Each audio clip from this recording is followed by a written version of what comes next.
All right, 18 past 4 o'clock hour. Tweets are coming in already at Rich Q on Q at 1490 Sports Bet. Hopefully we work through some of these phone issues. We'll see if we can pull Johnny Mack up. Looks like his day is done with the Philadelphia Eagles. And, of course, our NFL insider covers the Philadelphia Eagles for Birds 365. Are you there, Johnny Mack? I am here, Rich. Are you? Tired. Long day. Yeah. And it's not over, by the way. Yeah, I know, and I appreciate a couple moments, pal. All right, so did anything stand out? I mean, I saw you tweet it when I guess the question was posed to Jalen Hurts about Deshaun Watson, and I thought, that's the right answer. That's a good answer. It shows a little confidence. It shows that the kid's focused on the task at hand. Yeah, there's not much more you can do from Jalen Hurts' perspective. I think, you have to ask the question to figure out where his mindset is, because it's pretty obvious. This team, actions speak louder than words, right? So this team won't name him the starter. He is the starter as long as he's here, but they realize they can do better. And they realize they have to do better. I think that's where the Philadelphia Eagles are. That's where all the rumors start with Deshaun Watson. We'll see how things shake out down in Houston. But the fact that he's not on the commissioner's exempt list, it doesn't look like he's going on there. That kind of speeds up the process. People probably going to have to make decisions a little bit more quickly. Howie Roseman spoke today, which was a little bit of a surprise because he typically does not do that at this point of the year. And he was asked about Deshaun Watson, not specifically because he can't talk about players under contract, but, you phrase it the way you phrase it. And I got to tell you, Rich, this team will not let it die. It's easy to put your foot down. It's easy. Say, no, this is our guy. This is the way it's going to be. They will not do that. And I think that speaks to where we are with this organization. And then you go out for the first practice, and the guy goes, and it's practice, and it's the first day, 5 of 15, I counted. Yeah, I mean, it sounded from by all reports, I mean, even some of the red zone kept forcing the issue with Smith. I mean, look, it's funny because we've been talking about pressure, right? What transpired in the Olympics with Simone Biles and everything, and Hurts that's a bad spot for him right now, right? Because he just wants to go out and he wants to earn the confidence and trust of his teammates, and then in the backdrop, the Eagles know if they were to make a move for Deshaun Watson, they are substantially better at the quarterback position, which we all agree. Now, again, I said this yesterday. I would run it back with Hurts.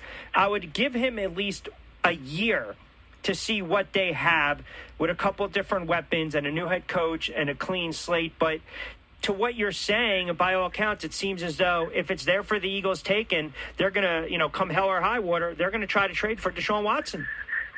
Yeah, it seems that way. I mean, Jeffrey Lurie's history is what it is as far as people giving people second chances. And, you can say it's positive, you can say it's not positive, but I don't agree with this moral sliding scale. So, I wrote about that on Philly Voice. I'm like, well, it's not about who the best lobby is when you're talking about, sexual assault versus racism versus animal. But, I don't care who your lobby is. Jeffrey Lurie has said, basically by his actions again, which are far greater than words, that he's willing to give people second chances. Then you add in what Andrew Brandt always calls the talent versus tolerance equation.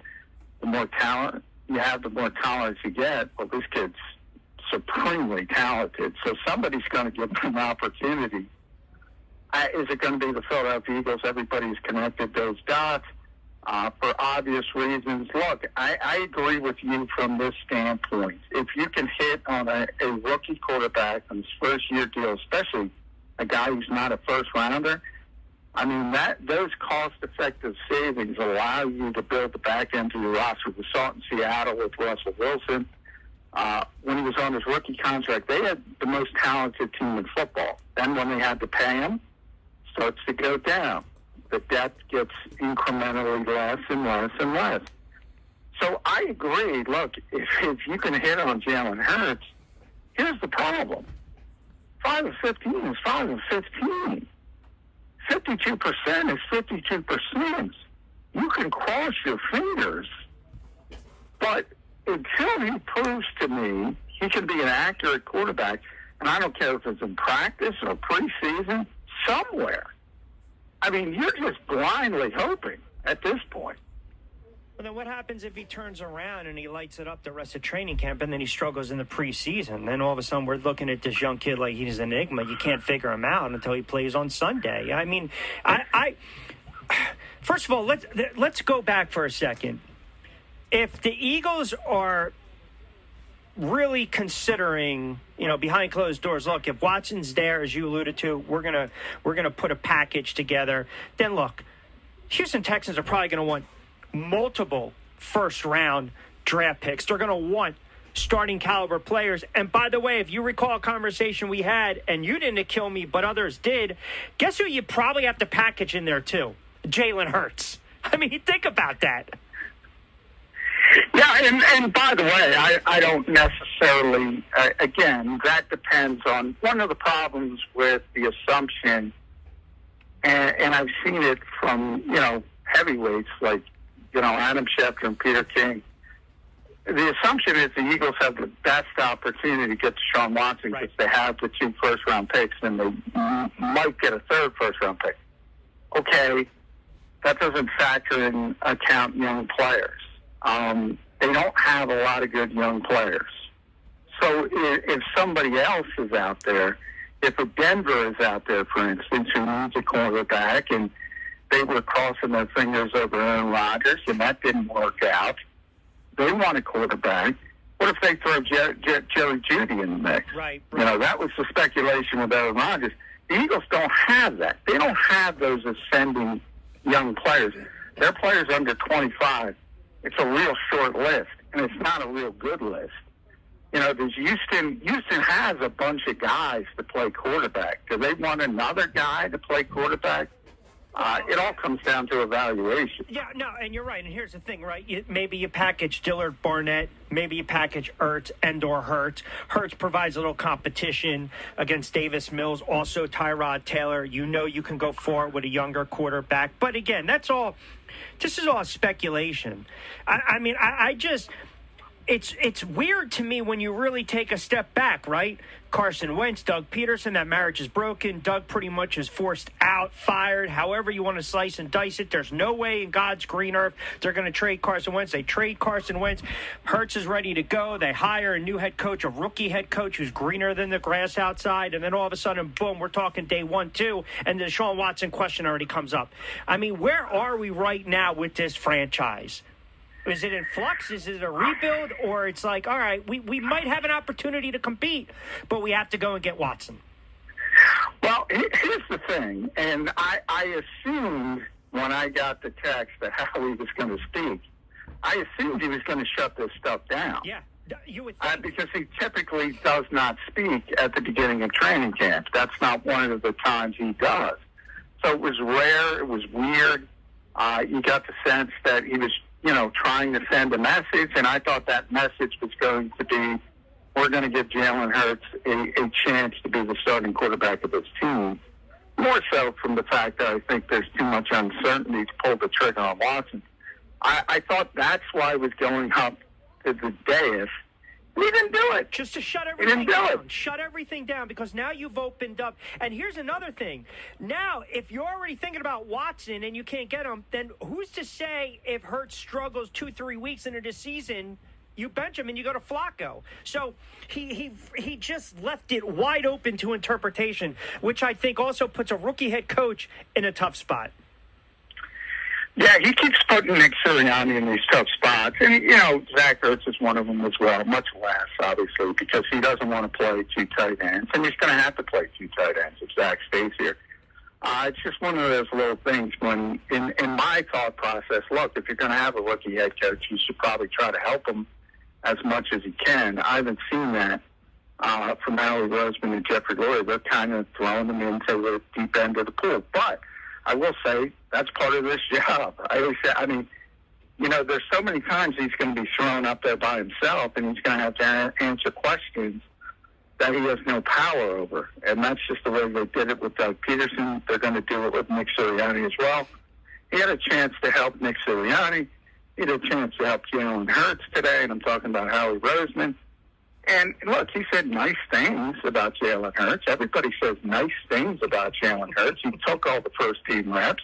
Right. He's obviously the first-team's starting quarterback, but they won't name him the starting quarterback. And I said to myself, okay, I can buy that because he's got 4 career starts. Yep. He's a second-round pick. And okay. But then when you have all this other stuff with the Watson rumors, and remember, people could say, oh, Johnny Mack is trying to, well, it's Schefter now. It becomes real. When Schefter says it, it becomes real. So I can say for 6 weeks, I can scream it on your show. Now these people think it's real because he has Hutton spoke, which is fine, but Howie knows this. So now it's everywhere. Everybody thinks the Eagles are going after Deshaun Watson, and he didn't shut it down. That's all I'm trying to say. Let me ask you this, though. Ultimately, in your humble opinion, Johnny Mack, week 1, who's under center for the Philadelphia Eagles as starting quarterback? Well, if I were, we're on a sports betting radio, I'm gonna bet on Jalen Hurts. I mean, that's the best odds. But it isn't, look, if he came out and did what I thought he was going to do today, it would be, 99% certainty. But it's he's going to be the starting quarterback. Day 1, day 2. I mean, let's be fair. What if this in a week or 2? No, it's not about. Again, it's not about not naming him the starter. That part I can deal with. That part I understand because he's such a young, unproven player. He really is the starter. Like Joe didn't take 1 first-team rep today, so he is the starter. They just won't say it because they don't want to hand him anything. That part is not the issue. The bigger part to me is he didn't shut down the Watson stuff. That's the bigger part. You're talking about Roseman. I'm sorry. I thought you were talking about Hurts' performance. I'm sorry. No. I agree with you 100%. Did anything stand out other than that today? No, I mean, it was a quick practice, 75 minutes, and it was interesting because it was really competitive for a first practice, especially in the modern era where you have these ramp-up periods. So they did a ton of 11-on-11 work, and it was all red zone. So, I asked Nick after practice, I said, is there anything to that, your philosophy? It was actually the medical and the training staff that recommended, look, if you're going to have these guys out there, put them in short areas, put them in compact spaces, don't have them running 60 yards. You have a chance to get those soft tissue injuries. So that's why they did all the red zone work. But you typically don't have these competitive periods. So we'll see if it helps or not. I think he's trying to set a tone as a first-time head coach, a rookie head coach, and he should. That's fine. Did you get the idea that Ertz was happy to be there? No, Zach didn't speak. Zach doesn't want to be here. Everybody knows that. The Eagles know that. The Eagles were, like everybody else, assuming they would have moved on by this point. Zach was not happy with his contract situation last year, and that's what created all the issues. And if you go back even further to the playoff game against Seattle, where he played with a broken rib and a lacerated kidney, shouldn't have played for this organization, felt he was a little bit disrespected. I think that's the crux of it all.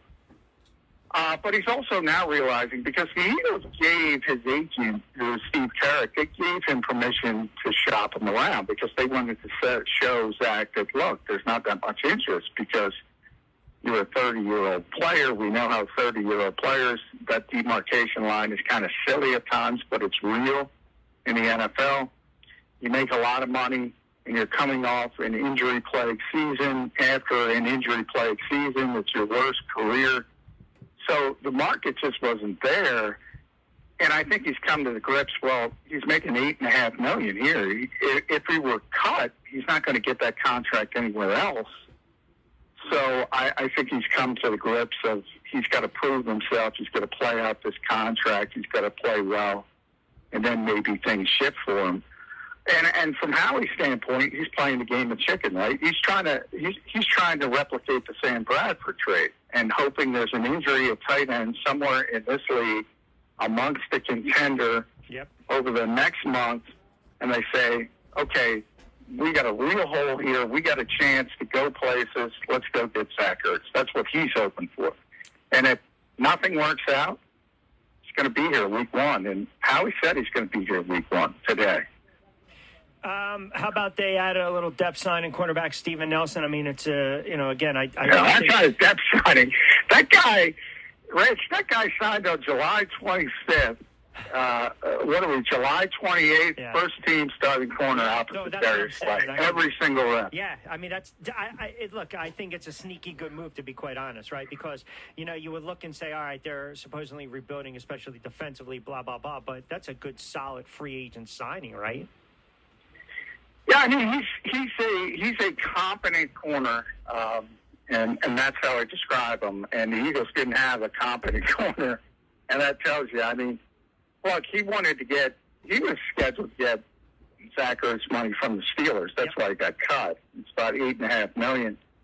And I asked him that question today, and I said, how did this come together? And he admitted he had interest the minute Pittsburgh cut him. But he wanted that $8.5 million, and he wasn't going to get it.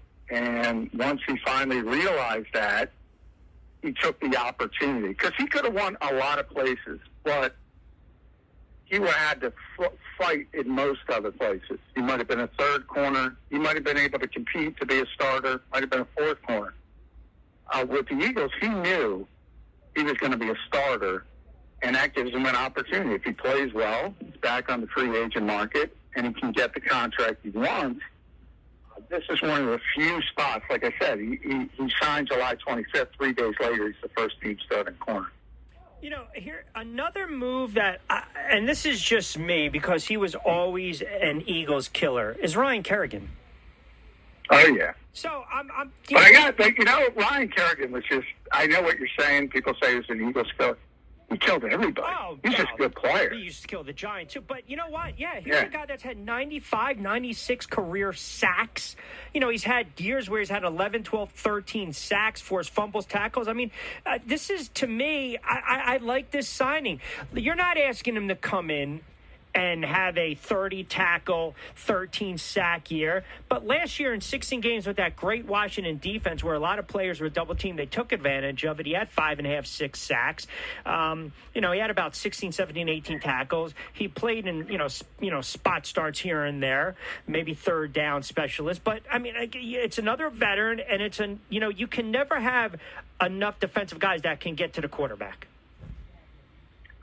No, yeah, and I think the question is, how much does he have left? Exactly. Because we know he was a good player. He was a 4-time Pro Bowl selection. You mentioned all the sacks he's had. He's killed the Giants, the Eagles, and the Cowboys, not just one. However, you talk to some people in Washington, and they said, well, he's declined physically. I don't know if that's the case, or they just had Chase Young and Montez Sweat, and, you're not going to play him because of those guys. I still think he's got gas left in the tank. And, look, I'm not expecting him to play 70, 80% of the snaps, but if you roll him out there as a 30, 40% guy who's just a pass rusher, yeah, I think he can help. I mean, he knows how to get to the passer. Johnny Mac, why does it seem that a lot of head coaches are emphasizing players get vaccinated, percentage has been vaccinated, and I'm wondering, and we talked about this, and I heard someone on our airwaves mention that, well, I bet you every media member wants to know who's vaccinated and who's not vaccinated. I'm just, I feel as though a lot of these head coaches now, and Rivera's getting frustrated if Washington's not all vaccinated. I mean, has that even come up? They asked Carson Wentz, he said it was a personal choice. I mean, to me, let's get down to football, but I'm sure that, that is a topic, a hot button topic, is it not?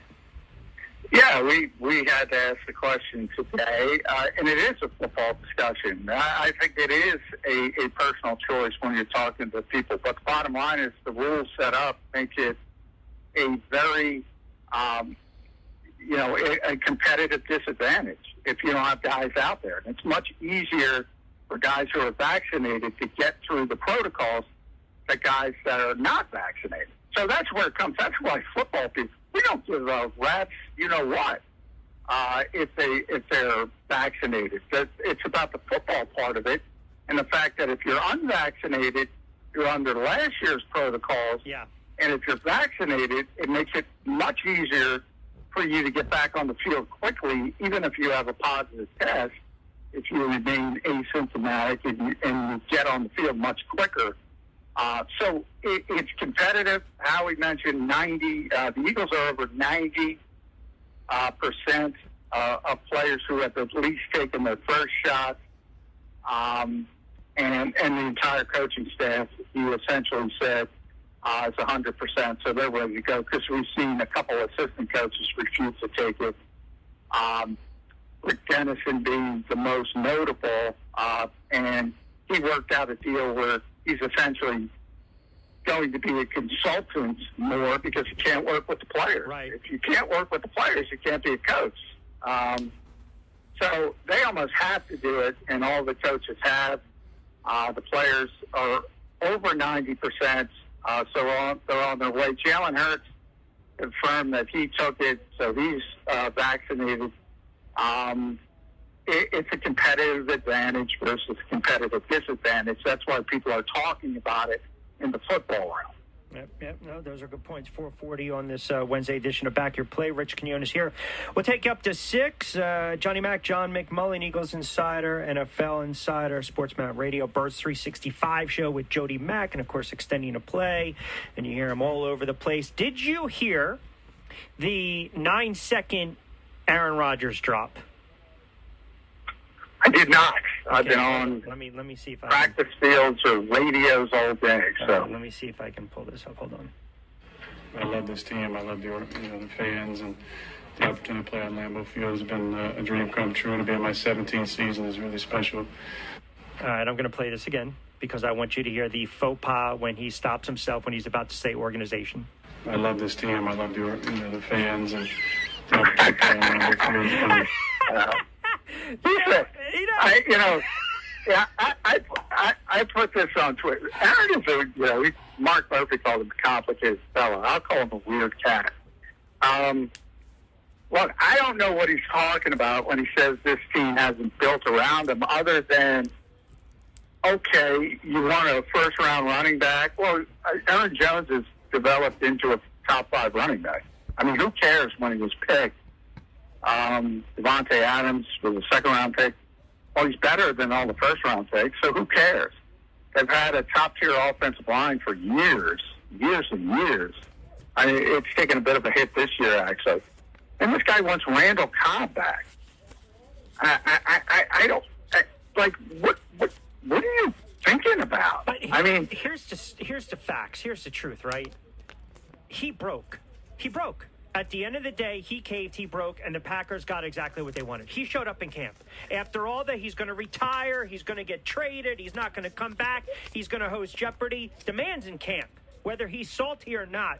But that's what the Packers got. And it's not like Rodgers is going to go out and dog it. You know that. If anything, he's going to have that ridiculous chip on his shoulder again. But to your point, look, man, it just annoys the hell out of me because he's got an issue with the head coach. The head coach took the ball out of his hand. They didn't even try to run the ball late in that game. They threw 3 times, and then on 4th down against Tampa in the NFC Championship, they elected to kick a field goal. That's when it all ended. But they still have the talent. Well, I think he's got a bigger issue with the GM. I don't think he necessarily... He had an issue with Mike McCarthy at the end. Everyone. I don't even know if he likes Matt LaFleur or not, to be honest. He's at the Brett Favre level, whereas if you don't like the play call, just change the play call. Sure. That's what Brett did. Yeah. So I mean, look, if you're going to blame that, you're at you had that kind of gravitas where, I remember talking to Brad Childress, and Brett would drive him insane. He just did whatever the hell he wanted, and it worked. It works with Aaron Rodgers, but he leans on it. He leaned on that crutch with Mike McCarthy as well at the end. You can't have it both ways. Anybody who knows me knows how much I respect Aaron Rodgers. I talk about it all the time. I think nobody's played the position on a higher level. But yeah, he's got a weird sense of entitlement when it comes to players, and it's more about his friends. And I don't get that. I don't get that. You want to win. I always say the Packers fans are the most spoiled fans in the NFL. They've had 30 years, essentially, of Hall of Fame quarterback play uninterrupted. And they say, ooh, we only got 2. And they're in an NFC championship game basically once every 3 years.